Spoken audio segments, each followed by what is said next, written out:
All right, here we go. About 10 yards, 15, somewhere in there, not exact.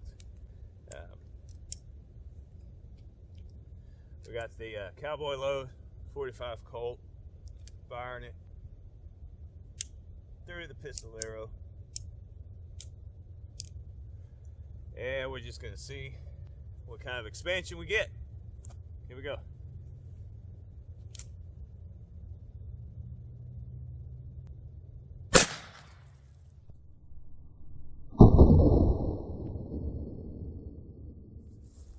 All right, here we go.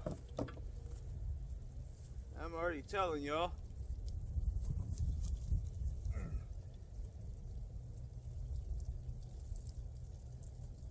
That bullet just doesn't want to get caught.